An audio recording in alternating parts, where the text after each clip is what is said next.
পড়ছিলাম তুষারিণী, কলমে সানজিদা আক্তার মুন্নি। পর্ব সংখ্যা 11। ভোরের আলো এখনো পুরোপুরি ফোটেনি।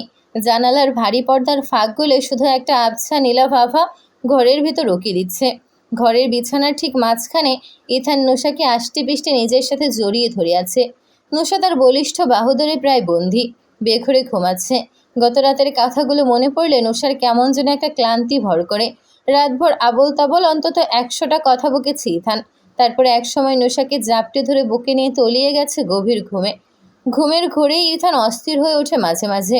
কখনো নুষার কপালে, কখনো গালে এলোমেলো চুমু খায়, কখনো এপাশ তো কখনো ওপাশ নুষাকে তুলোর মতো নেড়ে চেড়ে নিজের সুবিধা মতো জড়িয়ে নিয়ে ঘুমাচ্ছে সে। নুষার কাছে অবশ্য এসব মোটেও নতুন কিছু নয়। ইথান তাকে কাছে পেলে এভাবেই আদরে অত্যাচারে পিষে মারে। ঘুমের ঘোরেই বিরক্ত হয়ে দু একবার ইথানকে মৃদু বকা দেয় নুষা, কিন্তু ইথানের তাতে ভ্রুক্ষেপ নেই। সে আবার তলিয়ে যায় ঘুমে। এভাবেই টানাপোড়েনে কেটে গেছে গোটা রাত। ফজরের আজানের সুমধুর ধ্বনি নিস্তব্ধতা ভেঙে ভেসে আসতেই ইথানের ভারী বাহু পাশ থেকে অত্যন্ত সন্তর্পণে নিজেকে ছাড়িয়ে নেয় নুষা। অজু করে ধীর পায়ে যায় নামাজে দাঁড়ায়। দীর্ঘ রাতের ক্লান্তি আর ইথানের এলোমেলো অত্যাচারে সারা শরীর ব্যথায় টনটন করছে।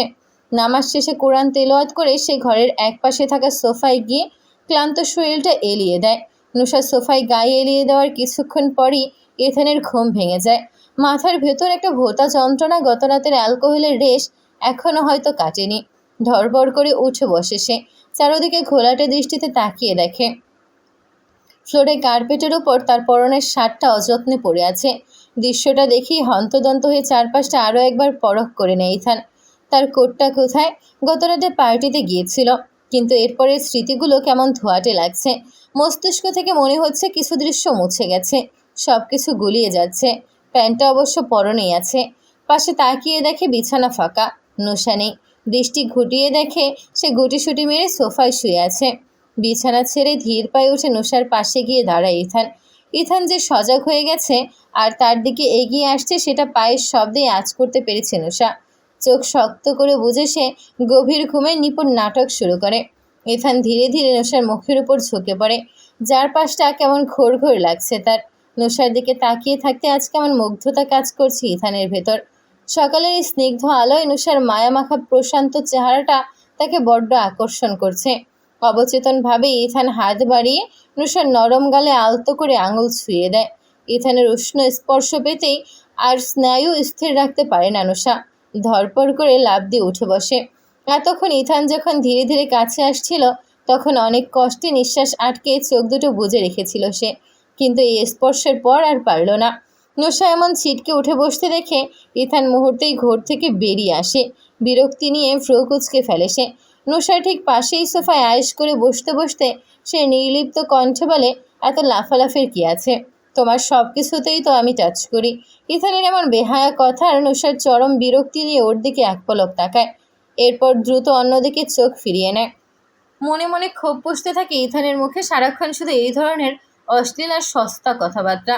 ইথান বেশ সিরিয়াস ভঙ্গিতে কিছুটা সংশয় নিয়ে নুষাকে জিজ্ঞেস করে, রাতে আমাদের মধ্যে কি কোনো কিছু হয়েছিল? নুষা অন্যদিকে তাকিয়ে শীতল আর নির্লিপ্ত কণ্ঠে ছোট করে জবাব দেয়, না। নুষা এই প্রশ্নই বুঝে গেছে রাতের কোনো ঘটনাই এখন ইথানের স্মৃতিতে আর নেই।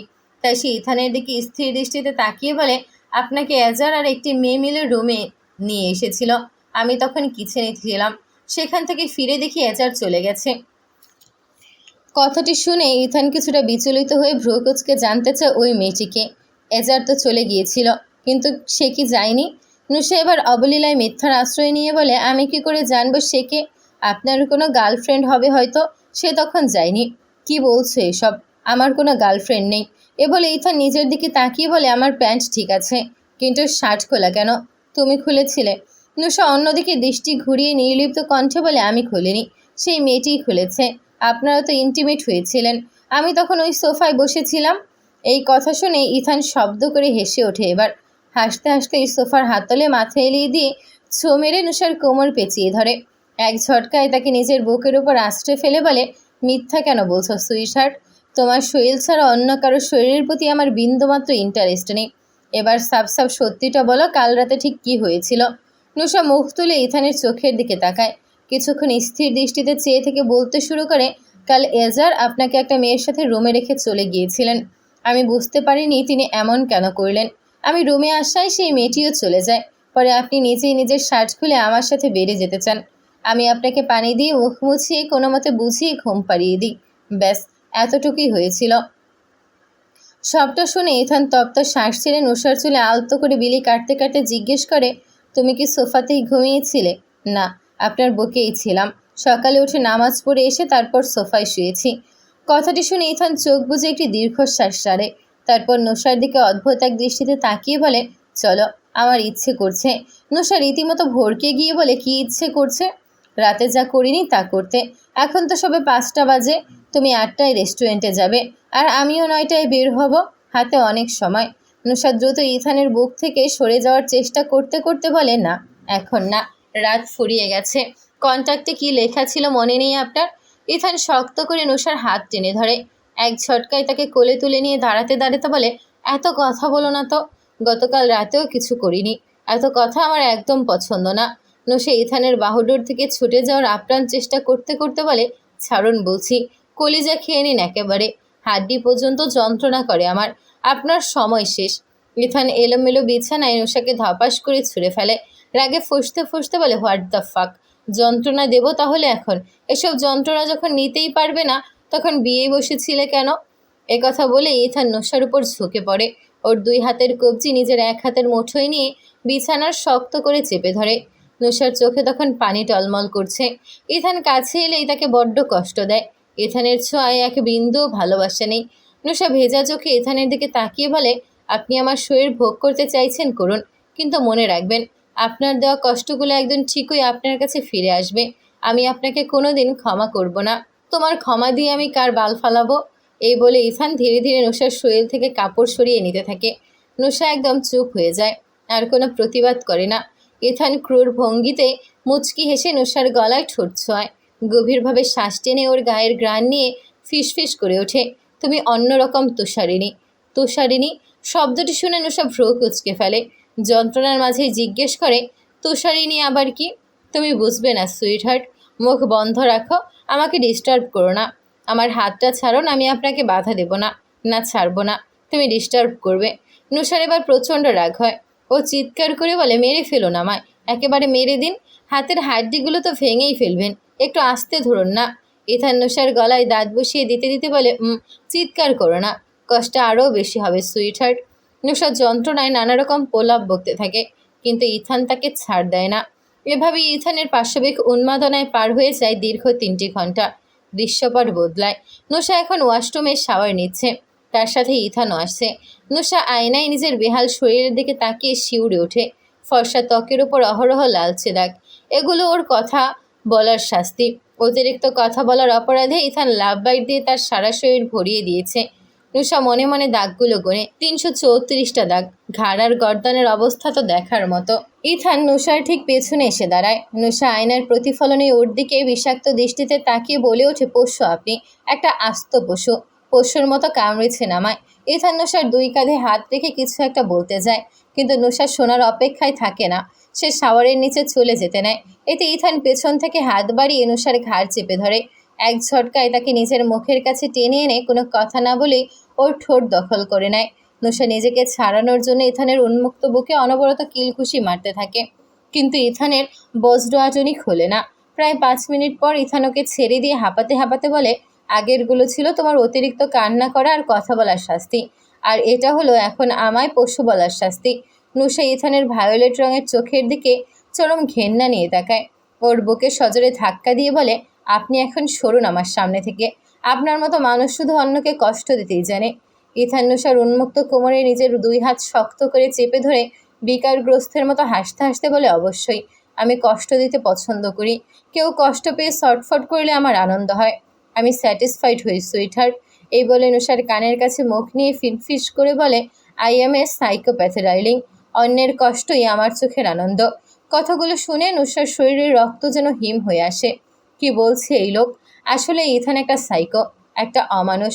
নুশা কোনো মতে নিজের কোমর থেকে ইথানের হাত ছাড়াতে ছাড়াতে বলে, আমার রেস্টুরেন্টে যাওয়ার সময় হয়ে গিয়েছে, আমাকে ছাড়ুন। ওকে ছাড়লাম, তবে শোনো, বাথটব পরে রুমে যাও, গিয়ে এখনই কাপড় পরবে না, আমি আসছি, এসে তোমার শরীরে মেডিসিন লাগিয়ে দেব, তারপর পড়বে। এই বলে ইথান নুষাকে ছেড়ে দেয়। নুষা শাওয়ারের নিচে গিয়ে দাঁড়াতে দাঁড়াতে বলে, আমি নিজেই লাগিয়ে নিতে পারবো, আপনাকে লাগাতে দিলে তো আবার শুরু করে দেবেন পশুর মতো খাবলানো। ইথান কঠোর গলায় ধমক দিয়ে বলে, যা বলেছি তাই করো, কথার এদিক ওদিক হলে খবর আছে কিন্তু। এই হুমকি শুনে নুষা আর কোনো কথা বাড়ায় না, চুপচাপ গোসল ছেড়ে বাথরুম ছড়িয়ে ওয়াশরুম থেকে বেরিয়ে আসে। নুষা বেরিয়ে আসার বেশ কিছুক্ষণ পর ইথানও বের হয়, কিন্তু রুমে এসে সে নুষাকে দেখতে পায় না। নুষার ব্যাগটাও জায়গা মতো নেই, তার মানে মেয়েটা রেস্টুরেন্টে চলে গেছে। এই মেয়েটা তার কথা শুনল না। ইথানের প্রচণ্ড রাগ হতে থাকে, রাগে তার সারা শরীর রিমঝিম করে ওঠে। নুষা কেন ওর কথা শুনল না? মূলত ইথানের একটি মানসিক রোগ আছে, সে একজন স্যাডিস্ট। যেসব ব্যক্তি অন্য কোনো মানুষ বা প্রাণীকে শারীরিক ও মানসিকভাবে কষ্ট দিয়ে, ভয় দেখিয়ে বা অপমান করে এক ধরনের পৈশাচিক আনন্দ বা তৃপ্তি লাভ করে, তাদেরকেই স্যাডিস্ট বলা হয়। আর ইথানের ঠিক এই সমস্যাটাই আছে। নুষা চলে এসেছে নিজের রেস্টুরেন্টে। ভিনদেশি এই অচেনা শহরের ছোট্ট রেস্টুরেন্টে হয়ে উঠেছে এক টুকরো জীবন্ত সিলেট। সকাল গড়িয়ে দুপুর, আর দুপুর গড়িয়ে রাত। ভোজন রসিক কাস্টমারদের আনাগোনায় মুখর থাকে চারপাশ। বিশেষ করে তার হাতের জাদুকরি ছোঁয়ায় তৈরি সাতকড়া দিয়ে গরুর মাংস আর কড়া জাল দেওয়া ধোয়া ওঠা ঘন দুধের চায়ের সুখ্যাতি এখন আর শুধু এই শহরের গণ্ডিতেই আটকে নেই। 1-2 মাইল দূরে অন্য শহর থেকেও প্রবাসী সিলেটিরা ছুটে আসেন শুধু শেকড়ের এই চেনা স্বাদটুকু আস্বাদন করতে। তবে অবাক করা বিষয় হলো, শুধু প্রবাসীরাই নয়, সিলেটিদের এই প্রিয় খাবারগুলো এখন মুগ্ধ করেছে স্থানীয় ফরাসিদেরও। ঝাল তাজা শুটকি ভর্তা, টমেটো দিয়ে টকের তরকারি কিংবা সাতকড়ার আচারের মিশেলে রাধা সুবাসিত পদগুলো যে ভিনদেশি মানুষেরাও এতটা আপন করে নেবে, তা গুণাক্ষরও ভাবেনি নুষা। এই অভাবনীয় সাফল্য তো পরম করুণাময় আল্লাহ এক অশেষ রহমত। প্যারিসের এক কোলাহলমুক্ত নির্জন রাস্তায় আজ দুইজন দুর্ধর্ষ গ্যাং মুখোমুখি দাঁড়িয়ে আছে। একপাশে দাঁড়িয়ে আছে লিজিয়ন, আর ঠিক তাদের মুখোমুখি গ্লিস গ্রুপ। লিজিয়নদের একেবারে সামনের কাতারে দাঁড়িয়ে আছে এক সাক্ষাৎ মৃত্যুদূত। ভয়াবহতার আরেক নাম, পশুর চেয়ে নিকৃষ্ট এবং নৃশংসতম কাজগুলোর মূল হতা লিজিয়নদের গডফাদার। লিজিয়নদের প্রতিটি সদস্যের মুখেই আজ মুখোশে ঢাকা, তবে তাদের গডফাদারের মুখে সাদা লাল মুখোশ, যে মুখোশটা আলাদা করেই এক আদিম ত্রাসের রাজত্ব কায়েম করেছে। তার পরনে একটি নিখুঁত টুইড 3 পিস স্যুট, তার উপর জড়ানো লম্বা ওভারকোট এবং মাথায় একটি ভিনটেজ ফ্ল্যাগ ক্যাপ, যার ডান হাতে একটি গ্লক 18। এটি কোনো সাধারণ পিস্তল নয়। সুইচ অন করলেই এই ফুল আইটেম আগ্নেয়াস্ত্রটি আস্ত একটি সাব মেশিন গানে রূপ নেয়। মিনিটে প্রায় 1200 রাউন্ড গুলি ছুড়তে সক্ষম এই দানবীয় অস্ত্রটি চোখের পলকেই পুরো ম্যাগাজিন খালি করে দিয়ে প্রতিপক্ষের বুক ঝাঁঝরা করে দিতে পারে। উল্টো দিকে গ্লিস গ্রুপের সদস্যদের হাতেও রয়েছে অত্যন্ত দুর্লভ এবং অত্যাধুনিক সব মরণাস্ত্র। কিন্তু চারপাশের এই বারুদমাখা উত্তেজনা সত্ত্বেও আজকের এই মুখোমুখি অবস্থান কোনো রক্তক্ষয়ী সংঘর্ষের জন্য নয়। গ্লিস গ্রুপ মূলত এসেছে এই সম্ভাব্য ধ্বংসলীলা থামাতে। ঘটনার সূত্রপাত হয়েছে মাত্র 3 ঘন্টা আগে। সাইপ্রাস থেকে আসা লিজিয়নদের একটি অস্ত্রের চালানকে ফুল করে লিও গ্রুপের চালান ভেবে হাইজ্যাক করে বসে গ্লিস। কিন্তু চালানের গায়ে ড্রাগনের সিলমোহর দেখেই তাদের শিরদাঁড়া বেয়ে আতঙ্কে শীতল স্রোত বেয়ে যায়। তারা বুঝতে পারে স্বয়ং জমের জিনিসে হাত দিয়ে দিয়েছে তারা, গডফাদারের জিনিসে হাত দিয়ে দিয়েছে তারা। লিজিয়নদের ওই ড্রাগন সিল দেখলে খোদ আন্তর্জাতিক বর্ডার গার্ডরাও যেখানে সম্মান জানিয়ে পথ ছেড়ে দেয়, সেখানে গ্লিস তো নেহাতে তেলাপোকা। গডফাদারের সাথে পাঙ্গা নেওয়া আর নিজের মৃত্যুর পরোয়া না সই করা দুটোই যে এক কথা। গডফাদার এক আস্ত মনস্টার, যার অভিধানে ভয় বা পরোয়া বলে কোনো শব্দ নেই। তাই ভুল বোঝার 3 ঘন্টার মাথাতেই গ্লিসের প্রধান অ্যান্থনি স্বয়ং ছুটে এসেছে গডফাদারের কাছে প্রাণ ভিক্ষা চাইতে। রাস্তার থমথমে নীরবতা ভেঙে এবার অ্যান্থনি ধীর পায়ে সামনে এগিয়ে আসে।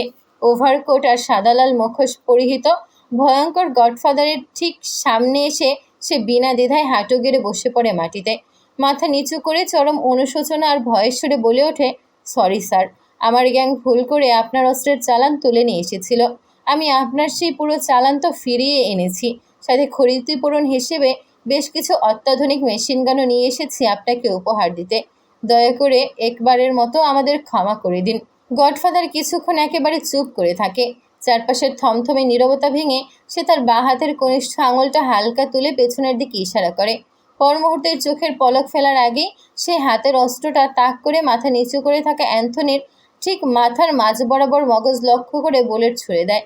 গডফাদারের ইশারা পাওয়া মাত্রই তার পেছনে দাঁড়িয়ে থাকা লিজিয়ন গ্যাংয়ের সদস্যরা অতর্কিতে ফায়ার করতে শুরু করে গ্লিস গ্যাংয়ের উপর।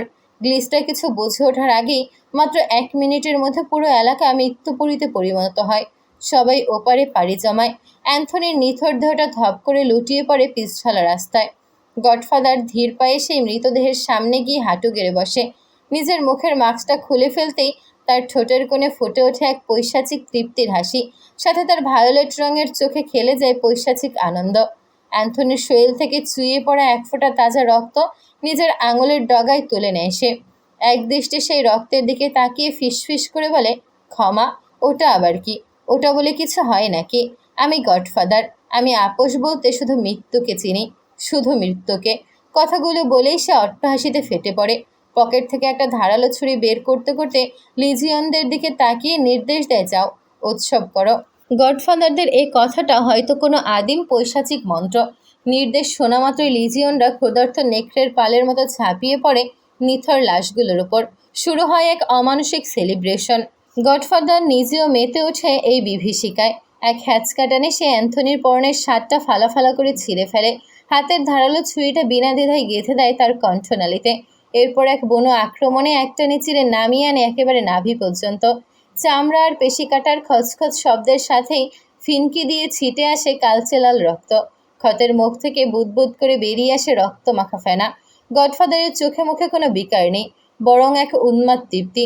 সে সরাসরি তার 2 হাত ঢুকিয়ে দেয় অ্যান্থনির চেরা পেটের গহ্বরে। কাঁচা মাংস আর রক্তের পিচ্ছিল আস্তরণ ভেদ করে সে একটানে উপরে আনে নাড়িভুড়ি, পাকস্থলী, কলিজার সদ্য স্পন্দন থামা হৃৎপিণ্ডটা। খুবলো না ওই মাংসপিণ্ডগুলো সে ছুঁড়ে মারে পিছঢালা রাস্তায়। এটা কোনো খুন নয়।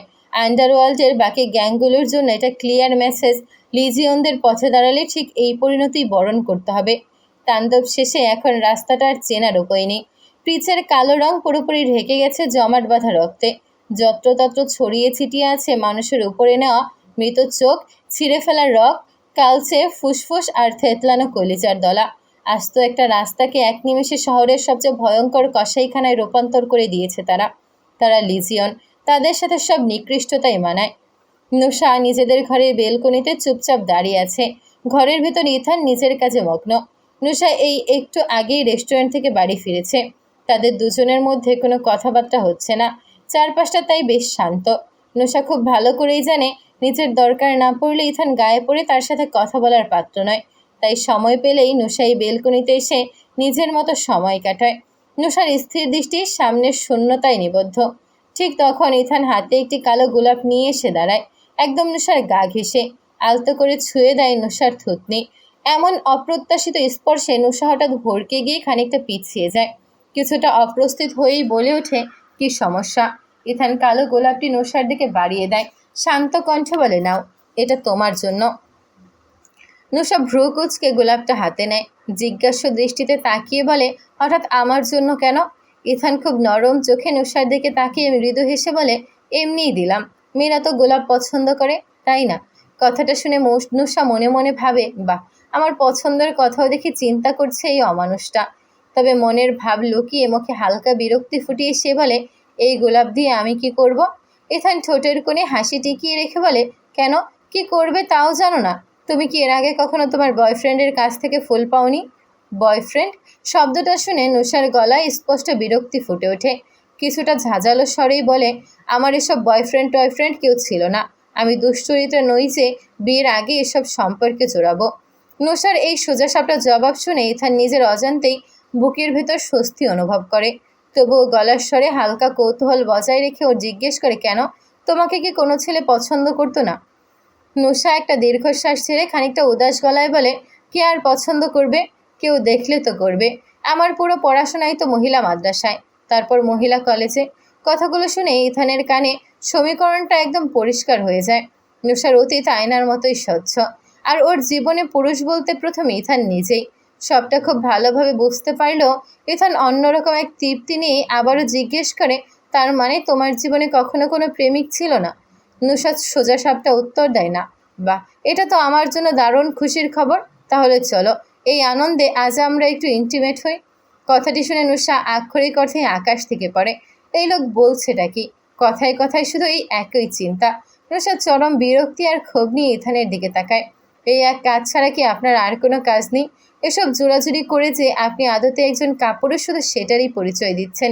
বিরক্তিকর কথাগুলো ছুড়ে দিয়ে নুসা পাশ কাটিয়ে রুমের দিকে পা বাড়াতে চায়, কিন্তু মুহূর্তের মধ্যে ইথান হাত বাড়িয়ে নুসার কোমর শক্ত করে জড়িয়ে ধরে। এক ঝটকায় ওকে নিজের শরীরের সাথে আষ্টে পিষ্টে মিশিয়ে নিয়ে হালকা হেসে বলে, তাহলে সুপুরুষ হতে গেলে ঠিক কী করতে হবে মিসেস সিলেটি? নুসা ইথানের চোখের দিকে না তাকিয়ে দৃষ্টিটা অন্যদিকে সরিয়ে শক্ত গলায় বলে, একজন সত্যিকারের শুদ্ধ পুরুষ কখনোই তার পার্টনার বা তার ওয়াইফকে অসম্মান করে না। তার অনুমতি ছাড়া তার সাথে জোড়াজুড়ি তো করেই না, বরং সে সবসময় নিজের ওয়াইফকে খুশি রাখার আপ্রাণ চেষ্টা করে। নুসার কথাগুলো শুনে ইথান একটুও না দমে বরং ওর কানের খুব কাছে মুখ নিয়ে আসে। গলায় এক অদ্ভুত মাদকতা মিশিয়ে ফিসফিস করে বলে, আমি কি তাহলে সেগুলো তোমার উপর ট্রাই করব? নুসা একরোখা গলা জবাব দেয়, আপনি পারবেন না। ইথানের এবার ঠোঁটে এক রহস্যময় বাঁকা হাসি টেনে ধরে বলে, যদি পারি। কণ্ঠের তীব্র অভিমান আর প্রচ্ছন্ন বৃত্তৃষ্ণা মিশিয়ে নুসা বলে ওঠে, পারবেন না তো? যে মানুষটা অন্যকে কষ্ট দিয়ে পৈশাচিক আনন্দ পায় সে কি করে আমাকে খুশি রাখবে? ইথানও সহজে দমে যাওয়ার পাত্র নয়। চোখের দৃষ্টি তীক্ষ্ণ করে জেদি গলায় এসে বলে, অবশ্যই পারবো। ভালো এবং খারাপ দুটো মুখোশই আমি খুব নিখুঁতভাবে ব্যবহার করতে জানি সুইটহার্ট। ইথানের নৈকট্য থেকে নিজেকে ছাড়িয়ে নিয়ে কয়েক পা পিছিয়ে যায় নুসা। ঠোঁটের কোণে এক চিলতে তিক্ত হাসি ফুটিয়ে বলে, আপনার এসব অভিনয় করার কোনো প্রয়োজন নেই। আমি তো আর আপনার স্ত্রী নই যে আমার সাথে এসব করবেন। আমাকে ছেড়ে যখন নিজের পছন্দ মতো কাউকে বিয়ে করবেন, এই ভালো আচরণগুলো তার জন্যই জমিয়ে রাখুন। কথাগুলো ইথানের বুকে তীরের মতো বিঁধলেও সে নিশ্চুপ থাকে। বলতে গিয়েও শব্দগুলো গলায় আটকে যায়। সত্যিই তো, সে তো নুসাকে নিজের স্ত্রীর মর্যাদা দেয় না। তাহলে কেন তার এই অহেতুক অধিকারবোধ? কেন এই কাছে টানার আকুলতা? পরক্ষণেই তারা অবাধ্য মন যুক্তি দেখায়, একটু কাছে টানলে ক্ষতিই বাকি। নুসার কথা না বাড়িয়ে ধীর পায়ে বেডরুমের দিকে এগিয়ে যায়। ইথানও এক অদৃশ্য সুতোর টানে সম্মোহিতের মতো তার পিছনে। নুসা জানে এখন কি হবে। রোজকার মতো এক যান্ত্রিক অধিকার ফলানোর কাজ চলবে এখন। নিজের ওড়নাটা একপাশে সরিয়ে রেখে সে ক্লান্ত শরীরে বিছানায় শুয়ে পড়ে। ইথান হয়তো তার শরীরটা ভোগ করবে, তারপর তাকে সোফায় গিয়ে ঘুমিয়ে পড়তে হবে। এটাই তো তাদের রুটিন। কিন্তু আজ সব হিসাব উল্টে যায়। ইথান ঘরের আলো নিভিয়ে দিয়ে দ্রুত বিছানায় আসে। নুসার পাশে শুয়েই পেছন থেকে তাকে নিজের চওড়া বুকের মাঝে আষ্টে পিষ্টে জড়িয়ে ধরে। তার বাহুডোরে বাঁধন এতই শক্ত যে নুসা দমবন্ধ অনুভব করে। চরম বিরক্তি নিয়ে নুসা বলে ওঠে, এভাবে পশুর মতো জড়িয়ে ধরছেন কেন? হাড্ডি ভেঙে যাবে তো আমার। ইথান সামান্য জোর খাটিয়ে নুসাকে নিজের দিকে ঘুরিয়ে নেয়। কোনোই ভর দিয়ে একটু উঠে নুসার মুখের উপর ঝুঁকে পড়েও। আবছা অন্ধকারের মাঝেই নুসার চোখের দিকে এক দৃষ্টিতে তাকিয়ে ভারী গলায় প্রশ্ন করে, আমার সব কিছুতেই কি তোমার এত বিরক্তি লাগে? এমন কেন করো তুমি? একটু সুন্দর করে নরম সুরে কি একটা কথাও বলা যায় না? নুসার চোখ সরিয়ে নিয়ে কাঠখোট্টা গলায় জবাব দেন, না যায় না, কারণ আপনি সেটা ডিজার্ভ করেন না। কেন? নুসার বুকের ভিতর জমে থাকা দীর্ঘদিনের ক্ষোভ যেন ফেটে পড়তে চায়। সে বলে, আপনি আমাকে দিনের পর দিন যে পরিমাণ কষ্ট দিয়েছেন, তারপর কি আপনার সাথে হাসি মুখে কথা বলা সম্ভব? আপনি নিজেই বলুন, আমারও তো একটা বিবেক আছে, অনুভূতি আছে। নুসার এই ধারালো কথাগুলোর পর ইথান একেবারে নিশ্চুপ হয়ে যায়। আজ তার কোনো রাগ নেই, কোনো প্রতিবাদ নেই। হঠাৎ করে সে নিজের মাথাটা নুসার বুকের উপর গুজে দেয়। দুহাতে নুসাকে আরও শক্ত করে নিজের সাথে মিশিয়ে নিয়ে একদম নিঃশব্দে পড়ে থাকে। ইথানের এই অপ্রত্যাশিত শান্ত আচরণে নুসা অসম্ভব বিস্মিত হয়। যে মানুষটা সবসময় অহংকার আর রাগে ফেটে পড়ে, সে আজ এমন শিশুর মতো তার বুকে মুখ লুকিয়ে আছে কেন? দ্বিধার কৌতূহল নিয়ে নুসা ফিসফিস করে জিজ্ঞেস করে, আজ হঠাৎ এত ভালো আচরণ করছেন কেন আপনি? কি হয়েছে আপনার? কিন্তু ইথান কোনো জবাব দেয় না। নুসার বুকের উষ্ণতায় মুখ গুজে সে শুধু নিঃশব্দে পড়ে থাকে। এই মুহূর্তে বাইরের পৃথিবীর সমস্ত কোলাহল, সমস্ত অহংকার ইথানের কাছে মিথ্যে। নুসার ধুকপুক করা হৃদস্পন্দনের শব্দে সে এক অবর্ণনীয় প্রশান্তি খুঁজে পাচ্ছে। প্রচণ্ড শান্তি লাগছে তার, বড্ড বেশি শান্তি।